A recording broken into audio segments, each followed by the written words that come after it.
이제 지금부터 본격적으로 그 자바에서 사용하는 그 예외 처리 방법들을 설명드리겠습니다.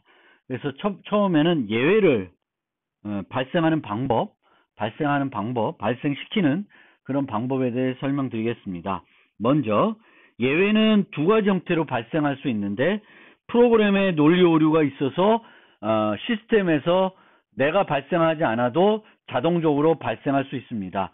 아까 보신 이런 0 나누기 이런 것들을 내가 프로그램에서 하게 되면 자동으로 시스템에서 예외를 발생시켜 줍니다. 뭐 0 나누기라든지 배열색인 오류, 뭐 a의 -1 값을 사용한다든지 이렇게 되면 오류가 발생합니다.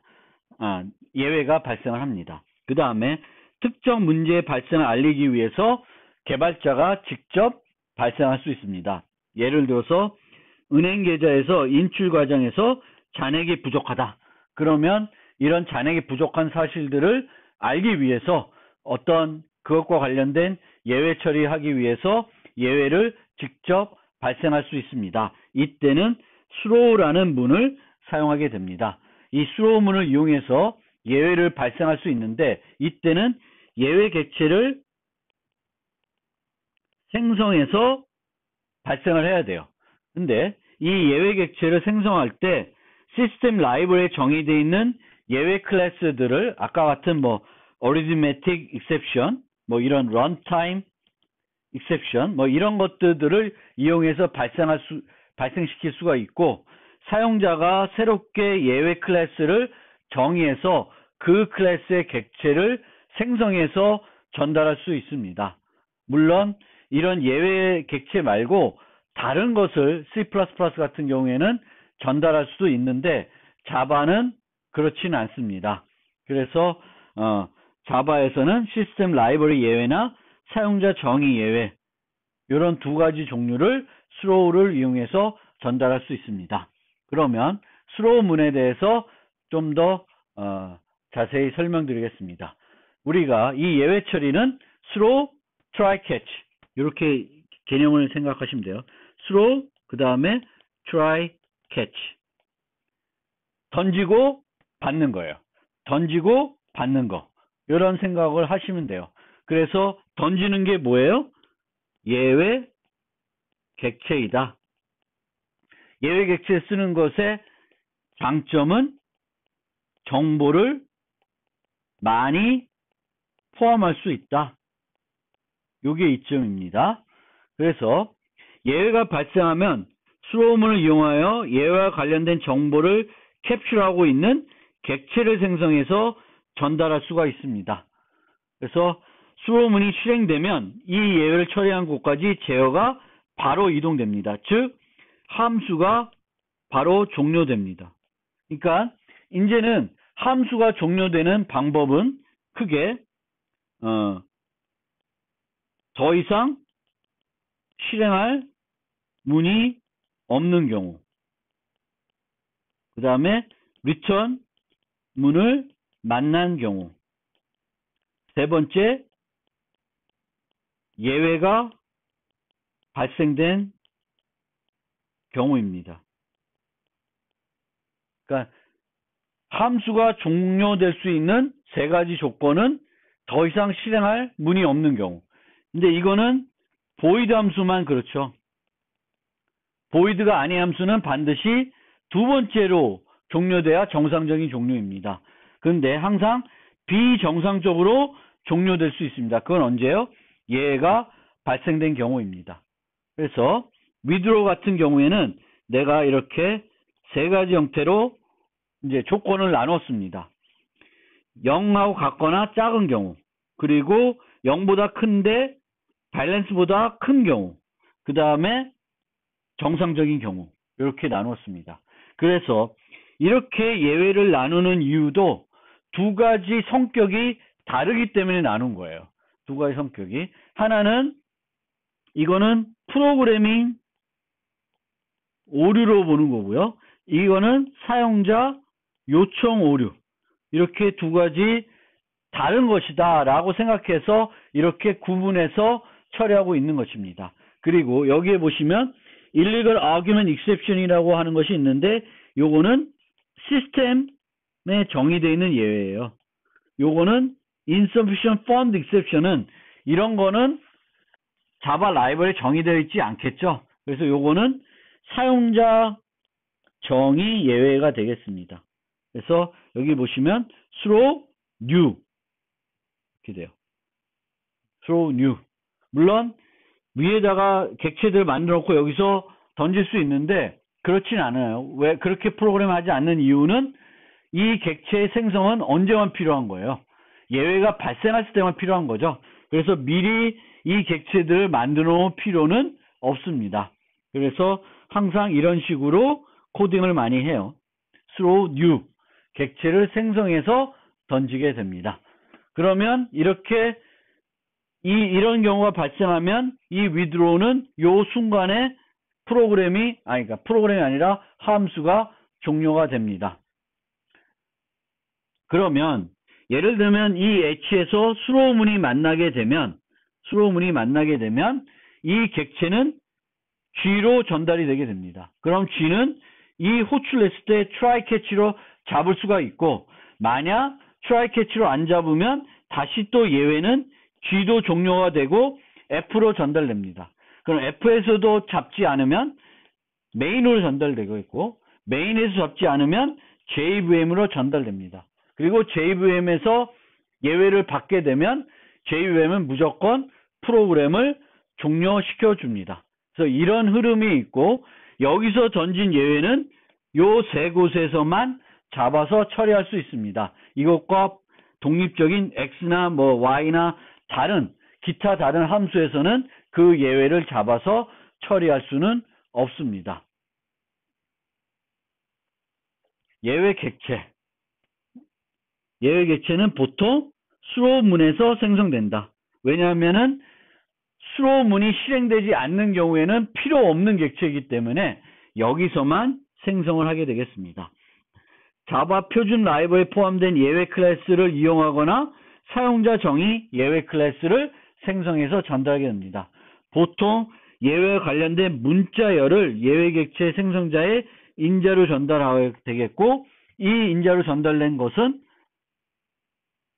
이런 식으로 여기에 출력이 됩니다. 그래서 이걸 보고 이 문제가 발생했구나. 그러면 가서 그 오류를 수정하면 되겠습니다. 그래서 이 문자열들은 보통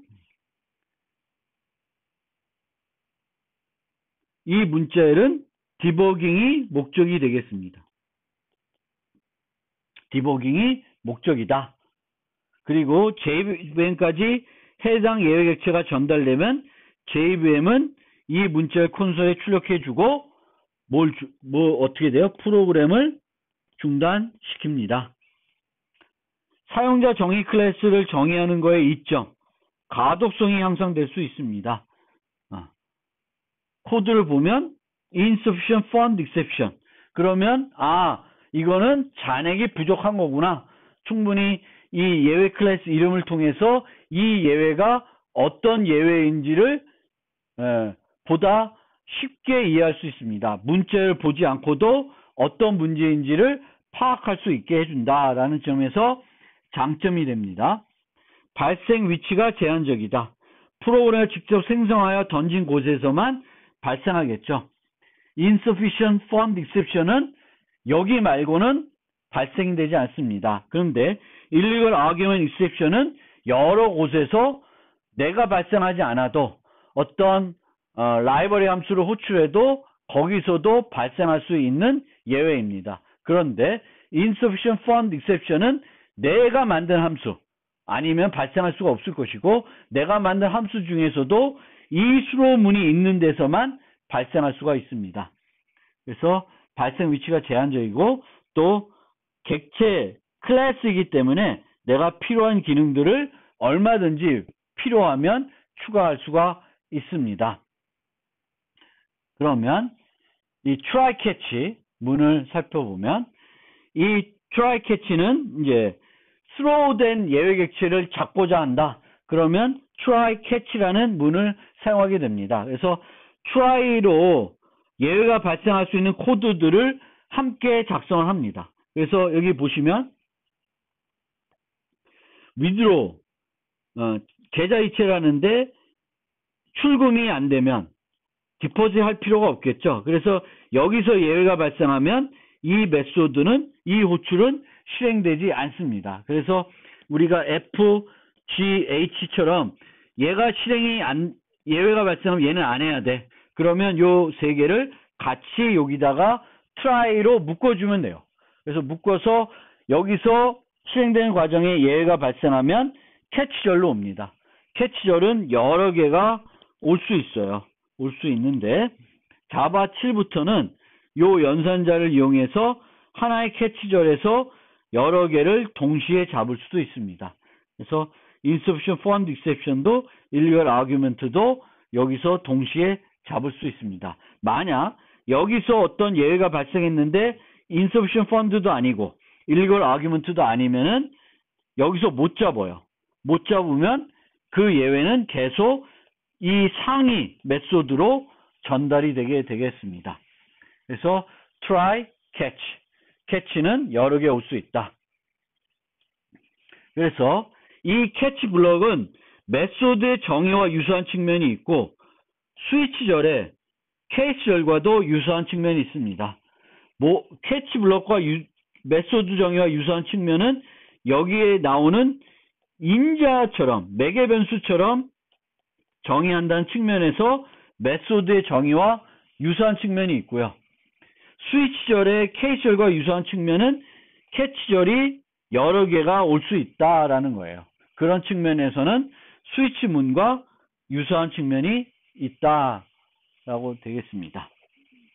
그런데 이 캐치 블럭은 요 매개 변수 인자, 요 잡는 그 매개 변수는 그 인자 타입과 그것의 모든 후손 타입을 잡을 수가 있습니다. illegal argument exception. 그러니까 우리가 함수에서 foo, pet, p 하면 이 함수는 강아지도 받을 수 있고 cat도 받을 수 있습니다. 그런데 만약에 runtime exception이 있고 이 밑에 여러 예외들이 있어요. 근데 여기다가 runtime exception을 썼으면 이 runtime exception은 이거를 모두 다 잡을 수 있습니다. 그러니까 얘는 그 상속에서 상위 타입이면 그것의 하위 타입에 해당되는 예외들은 몽땅 이 캐치에서 잡을 수 있다 라는 걸 우리가 이해해야 되겠고, 그런 측면에서 또 이 캐치절을 작성하는 순서, 캐치절의 순서가 매우 중요합니다. 그래서 이렇게 exception이 있고 IO exception이 있는데 이걸 클래스 다이어그램을 그리면 IO exception이 아래예요. exception의 하이 클래스예요. 그러면 여기서 IO exception이 발생을 하면 캐치절을 요 순서로 1번, 2번 요 작성 순서로 매칭을 해봅니다. 그럼 IO exception은 exception의 한 종류이기 때문에 여기서 잡아버려요. 그래서 이것은 에러가 납니다. 문법적으로 에러가 나게 되겠습니다. 문법적으로 체크해 주고요. 이것도 마찬가지로 나열하는 것도 무의미합니다. 왜냐하면 exception에서 IO exception도 잡을 수 있습니다. 그래서 캐치 블럭을 작성할 때는 순서가 매우 중요하다. 그거를 꼭 기억해 두실 필요가 있겠습니다. 그리고 스위치 문에는 디폴트가 있죠. 그래서 그것과 유사하게 이 캐치절에도 finally라고 하는 절이 있습니다. 그래서 얘도 선택적이에요. 쓸 수도 있고 안 쓸 수도 있어요. 디폴트도 선택이죠.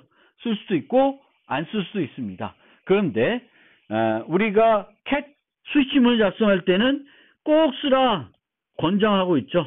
근데 얘는 꼭 권장되는 사양은 아닙니다.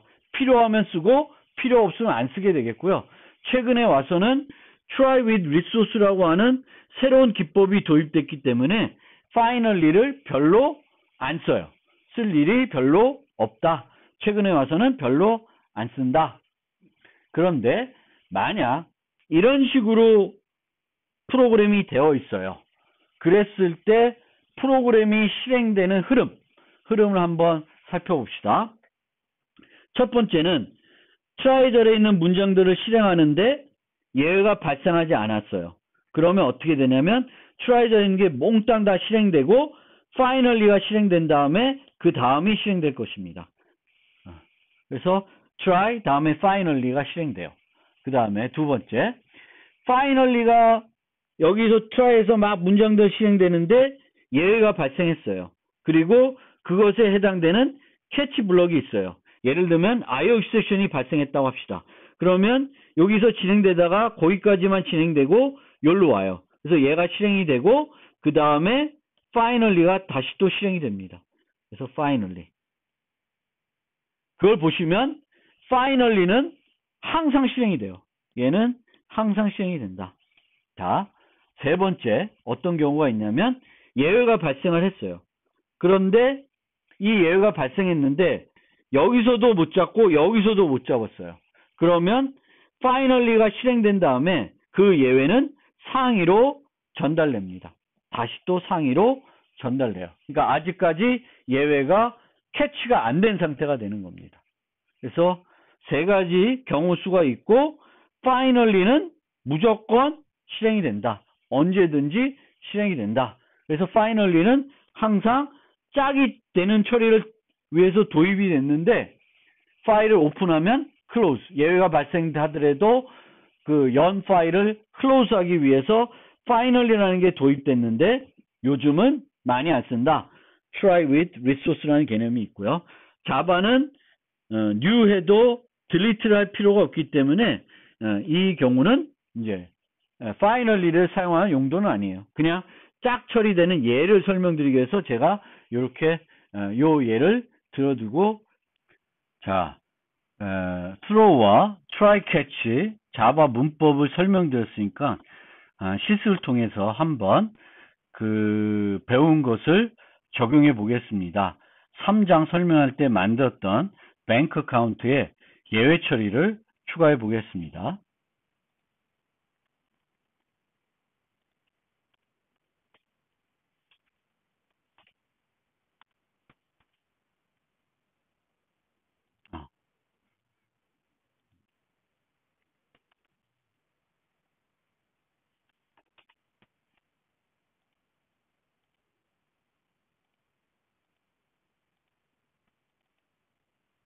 자, 요 입금과 인출에서 예외가 발생할 수 있죠. 그래서 지금 그 올바른 조건들을 여기서 검사하고 있는데 이제 예외를 만들려면 거꾸로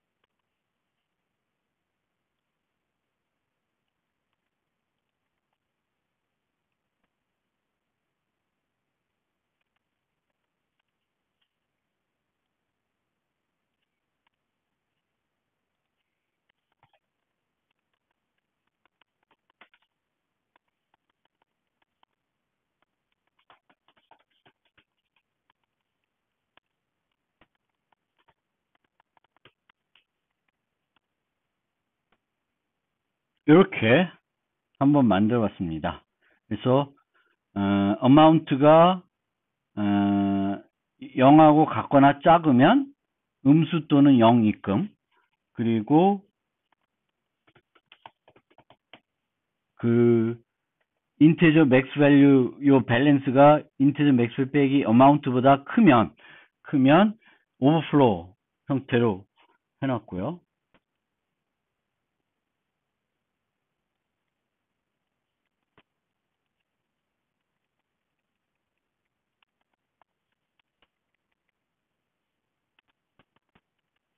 withdraw는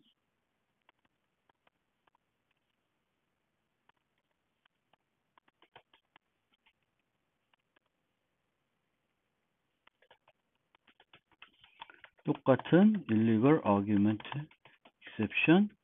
아직 새 예외를 정의하는 방법을 설명 안 드렸으니까 똑같은 illegal argument exception으로 하겠습니다. 잔해 부족.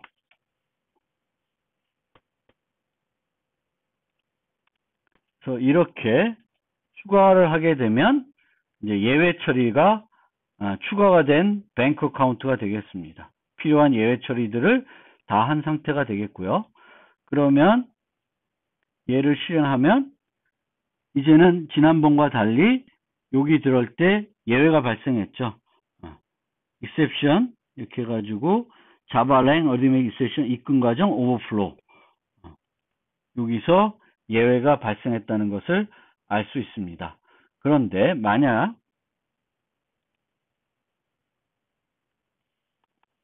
try로 얘를 묶어 보겠습니다.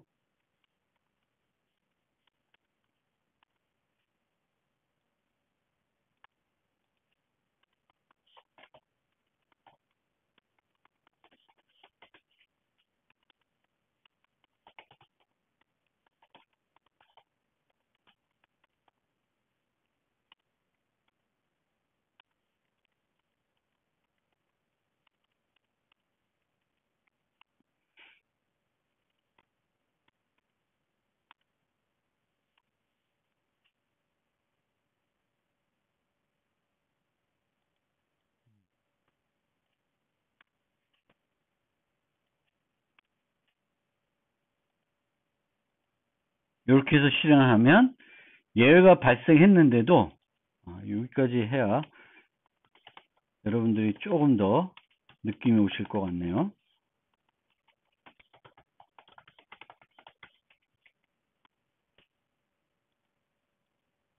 예외가 발생했는데도 내가 잡았기 때문에 프로그램이 정상적으로 종료하고 있습니다. 그래서 여기서 예외를 했기 때문에 예외가 잘 되는지 보이고 있을 것이고요. 하나 더 해보면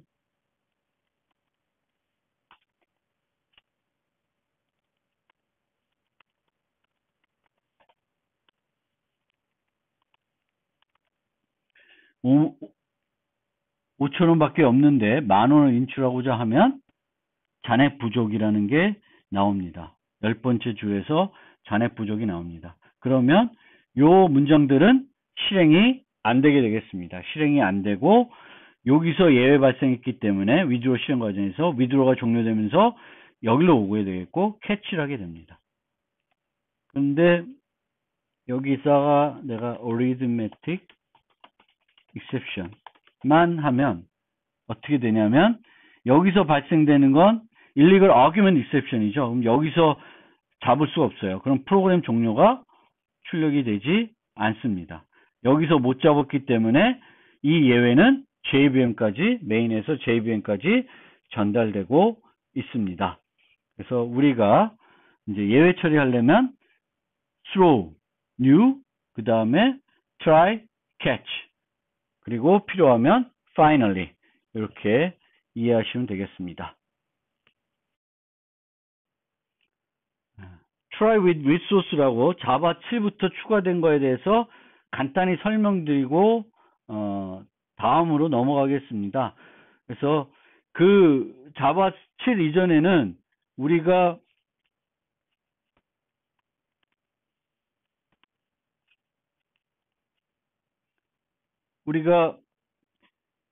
어떤 짝이 되는 처리를 위해 예외가 발생해서도 뭔가 정리할 게 남아 있으면은 finally라는 문장을 이용했는데 이때 이 finally에서 많이 했던 게 파일을 닫는 거예요. 파일 닫기. 그래서 이 파일 닫는 문제를 조금 더 깔끔하게 해결하기 위해서 이제 자바는 try with resource라는 새로운 문법을 자바 7부터 도입했습니다. 그리고 자바랭 오토 클로즈어블이라고 하는 인터페이스를 구현하고 있는 애들은 이 try with resource 활용해 가지고 자동적으로 파이널 그 try catch절에서 다음으로 넘어갈 때 자동으로 close 메소드가 호출되게끔 만들어 놓고 있습니다. 그래서 여기에 보시면은 보통 원래 문장은 이렇게 try 해가지고 거기에 뭐가 없고 문장들이 옵니다. 블럭이 오는데 이제 try with resource에서는 가로가 와요. 가로가 오고 그 안에 문장들이 옵니다. 문장들이 오는데 뭘 오냐면 auto closeable 한 애들을 생성하는 문장들이 오고 있고요. 여기서 생성된 객체들은 이제 캐치가 끝나고 나면, 캐치가 끝나거나 정상적으로 끝나거나 정상적이지 않은 경우에도 다 reader.close, writer.close를 호출해 줍니다. 물론 reader만 생성되고 writer가 생성이 안 됐어요. 그러면 reader만 올바르게 close 해주게 되겠습니다. 그래서 요 구문이 이제 파일 처리하는 구문인데요. 파일을 복사하는 과정입니다. 요 input 파일을 읽어서 여기다가 복사하는 과정인데 파일 처리와 관련해서는 이제 15장에서 설명드릴 건데요. 지금 예외 처리 설명하고 있기 때문에 자바 7부터는 try with resource라는 새로운 문법이 추가됐다. 이걸 통해서 finally 저를 try catch에서 finally를 더 이상 별로 사용할 일이 없어졌다. 이 정도로만 이해해 주시고 try with resource는 15장에 가서 사용해 보시길 바랍니다. 좀 더 익히기 바랍니다. 그 다음에 이제 우리가 알아둬야 될 게 이제 throw 하는 방법 알았고요. try catch 하는 방법 알았어요. 그럼 이제 세 가지를 더 알아야 되는데 여기서 설명드린 예외를 공표하는 방법, 그 다음에 예외 클래스를 정의하는 방법, 그리고 checked와 unchecked 예외의 구분입니다. 그래서 1, 2, 3 뭐 그 순서는 아닌데 요 세 가지를 이제 더 아셔야 돼요. 그래서 예외 공표는 뭐냐면 이 함수는 이러이러한 예외를 발생한다고 이 함수 정의할 때 메소드를 정의할 때 나열해 주는 거예요. 공표해 주는 거예요. 그래서 공표해야 되는 예외가 여러 개 있으면 쉼표를 써서 이렇게 throws라고 하는 문을 이용해서 throws라고 하는 키워드를 이용해서 나열하게 됩니다. 그리고 이때도 예외를 나열할 때도 상속 계층 구조를 고려해서 나열해야 돼요. 얘를 나열하고 그 다음에 얘를 나열하는데 filer found exception은 IO exception의 하위 클래스예요. 그러면 이렇게 공표하는 것은 별로 의미가 없습니다. 그런데 우리가 여기서 예외를 막 발생한다고 해서 아까 코드를 보면 여기에 보면 illegal argument, arithmetic exception 있는데 여기에 throws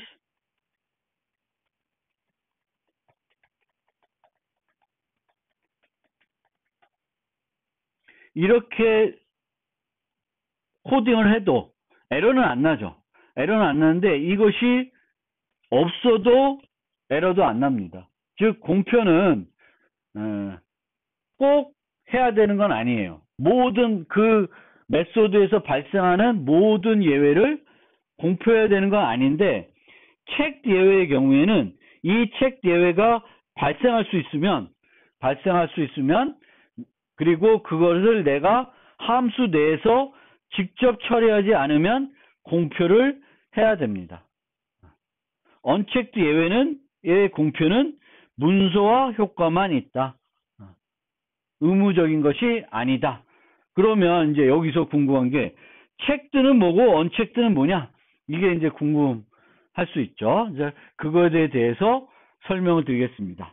그래서 그것을 알려면 자바에서 예외를 어떻게 분류하는지 좀 알아야 됩니다. 그래서 자바 개발자들의 시각입니다. 자바를 개발한 그 패트릭 뉴턴 그리고 한 사람이 누구죠? 하여튼 그 사람들의 견해예요. 그래서 그 사람들은 예외를 이렇게 분류했다라는 겁니다.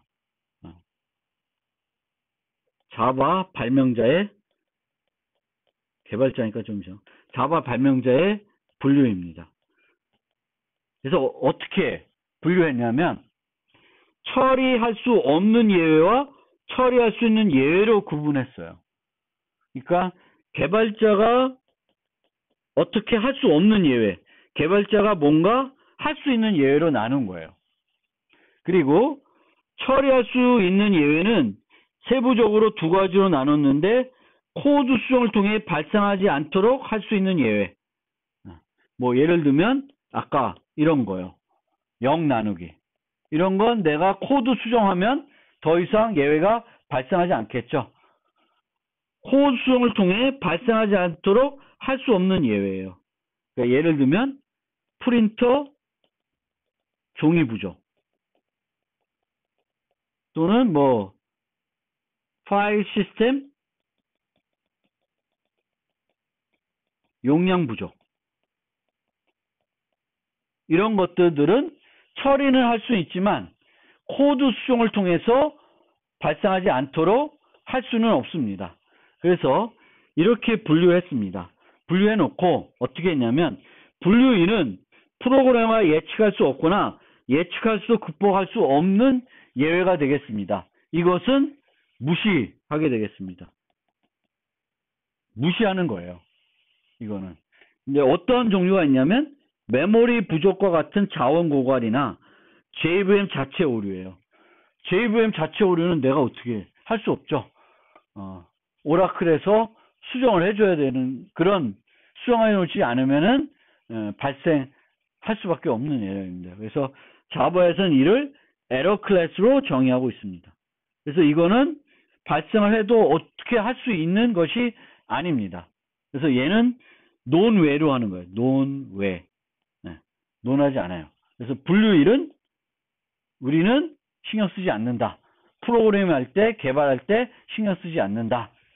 그 다음에 분류 2를 그 다음에 어떻게 했냐면 분류 2-1을 언체크드로 분류 2-1을 체크드로 구분하고 있습니다. 이 발명자들은.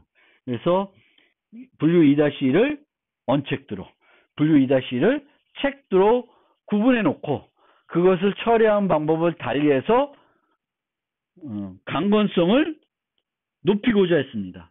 그런데 이것이 이제 놓고 보면 많은 사람들 견해는 요거 잘못한 거다. 이런 언급을 많이 하고 있습니다. 너무 오버했다. 오버했다. 이런 얘기를 지금은 하고 있습니다. 어쨌든 초기부터 체크드와 언체크드로 구분했습니다. 그럼 어떻게 이제 접근했냐면 분류 2-1은 코드 수정을 통해서 발생하지 않도록 할 수 있어요. 그러니까 프로그램 논리 오류가 포함되어 프로그램이 정상 동작에 영향을 주는 경우인데 뭐 예를 들면 널 참조 변수를 사용한다든지 뭐 배열을 쓸 때 그 색인값이 -1이 된다든지 아까 0 나누기라든지 이런 것들이에요. 그래서 이런 것들을 이제 이들은 런타임 익셉션이라는 클래스로 분류했습니다. 그리고 이들은 프로그램 수정해서 그것들을 고쳐라 하는 형태로 내버려 뒀습니다. 그래서 개발 과정에서 발견하고 수정해야 되는 거예요. 그러니까 이들 예외에 대해서는 뭔가 강제화하고 있지는 않습니다. 처리에 대해서 강제화하고 있지 않습니다. 그냥 발생하게끔 하는 거예요. 발생하게끔 해서 그러니까 얘네들은 뭐냐면 발생되는 것이 좋은 것입니다. 왜? 발생이 되고 나면 고칠 수 있어요. 그래서 발생이 안 됐다는 것은 예측을 못한 거예요. 그러니까 내가 테스트를 충분히 못한 거예요. 그래서 테스트를 충분히 해서 이런 예외들은 다 찾아서 절대 배포에서는 발생하지 않게끔 만드는 것이 분류 2-1의 핵심입니다. 그러니까 발생해야 되는 거예요. 그런데 분류 2-1은 사용자 실수 등 프로그램 외적인 요인에서 주로 발생이 되고 필요한 조치 후 다시 실행하면 정상적으로 실행될 수 있습니다. 그래서 이럴 경우에는 프로그램을 죽이지 말고 처리를 해서 계속 프로그램이 실행되도록 해야 된다라는 것이 이제 분류 2-입니다. 무조건 처리하도록 강제화했습니다. 이게 오버한 거죠. 오버했다. 너무 엄격하게 만들어놨다라는 거예요. 그래서 분류 2-1을 체크드 예외로 분류하고, 체크드 예외는 얘들을 처리하면 처리할 수 있는 거고, 처리하면 프로그램이 정상적으로 실행될 수 있으니까 자바는 또 강건성을 중요시했기 때문이니까 이 처리를 어떻게 했다? 강제화하고 있습니다. 직접 처리하거나 반드시 공표하도록 만들어 놓고 있습니다. 그런데 이것이 조금은 오버한 형태가 돼서 지금은 이것이 되게 불편한 요소가 됩니다.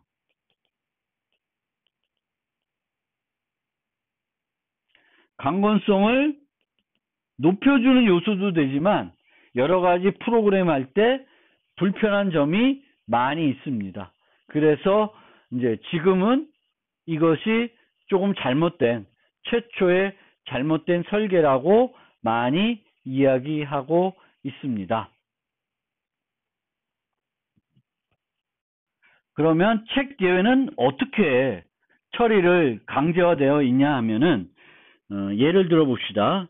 요 함수에서 있는데 이 펑이라는 함수 내부적으로 f라는 함수를 호출하고 있고 g라는 함수를 호출하고 있어요. 근데 f는 checked exception을 발생할 수 있습니다. g는 예외는 발생할 수 있는데 checked 예외는 아니고 unchecked 예외를 발생할 수 있습니다.